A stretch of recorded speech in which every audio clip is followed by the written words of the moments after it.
Hola, bienvenido a esta nueva tutoría. Recibe y llévala también en tu dispositivo móvil o tableta. Recuerda, esto es tutorías.co. Comillas. El único compromiso que tiene una flor es ser hermosa, así como el compromiso de la educación es hacer libre y ético a un ser humano. Comillas. Como se observa en la figura, el ejercicio planteado consiste en crear un programa que permita hallar la cantidad de números primos que hay en una cifra entre 1 y 999. Se plantea la solución en un programa de 62 líneas. Eh, Recuerde entonces, se va a leer un número, suponiendo que sea el 540. Lo que hay que hacer es determinar entre el 5, 4 y 0 cuáles son números primos y mostrarlos. Entonces vamos a tener que separar el dígito de la centena, la decena y la unidad. Se plantea la solución entonces, entre las líneas 4 a 8 vemos que se incluyen las librerías estándar de C#. Entre estas, la librería System es la librería principal. Recuerde que las librerías son repositorios de funciones que se usan en el programa. Entre las líneas 10 a 62 vemos el espacio de trabajo llamado cantidad primos. Entre este espacio de trabajo, entre las líneas 12 a 61 vemos la clase principal llamada program. Entre esta clase, entre las líneas 15 a 28 vemos el main. El main no, vemos una función llamada exprimo. Recuerde que un programa puede tener varios métodos. En este programa vemos dos, el main, que es el método de inicio, y este método que es llamado exprimo. Un método función lo que hace es realizar una tarea y retornar o no un valor a donde fue invocado. Este método exprimo será invocado 3 veces. La primera para el dígito de la centena, luego para el dígito de la decena y entonces invocará una tercera vez para el dígito de la unidad.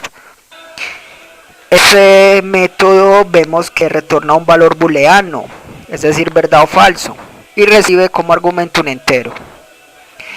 Este método básicamente lo que hace es determinar si un número es o no primo. Si es primo retorna verdad, si no es primo retorna falso.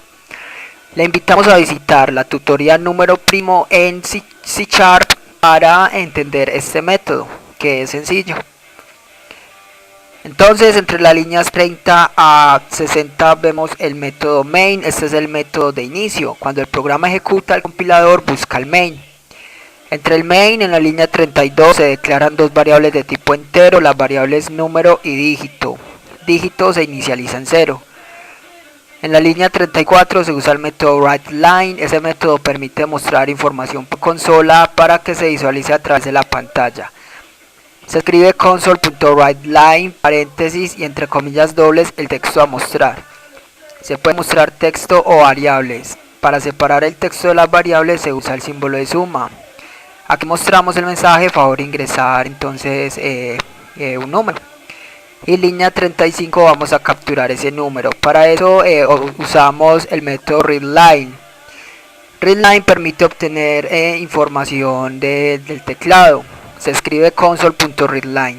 Este método retorna entonces una cadena de texto. Si necesitamos un valor numérico, debemos convertir este valor a numérico. Para eso usamos un casting. Un casting es una conversión forzosa de un tipo de dato a otro.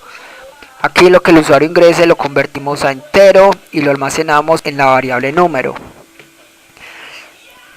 Entonces, entre las líneas 37 a 43 vemos una sentencia condicional. Recuerde que las sentencias condicionales permiten al programa tomar dos o más caminos alternativos.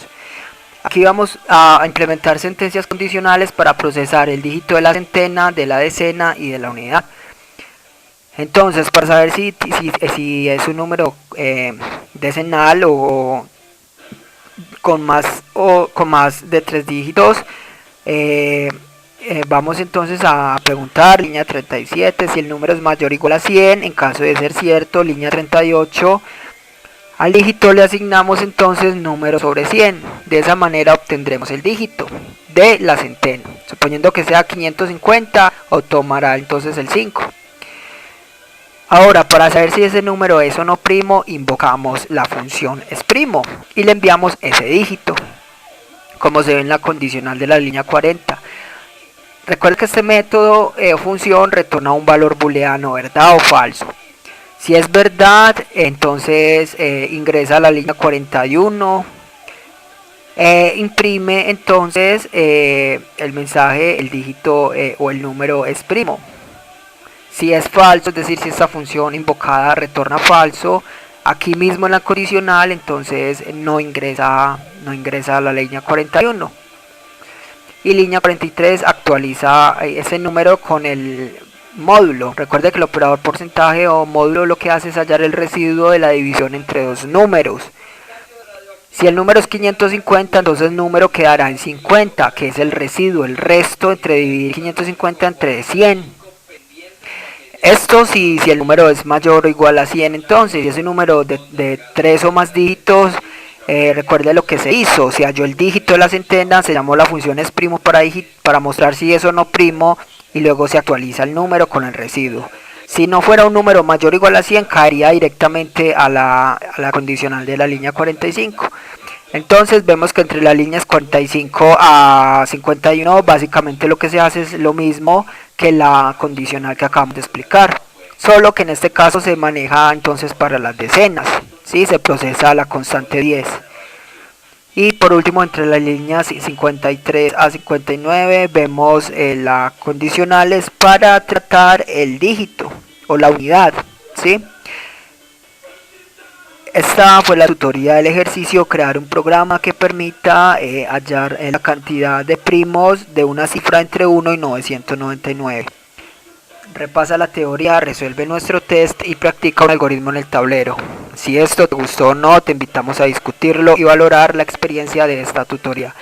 Recuerda, esto es tutorías.co, trinamos como @tutorías, posteamos en Facebook y Google Plus como Tutorías Colombia.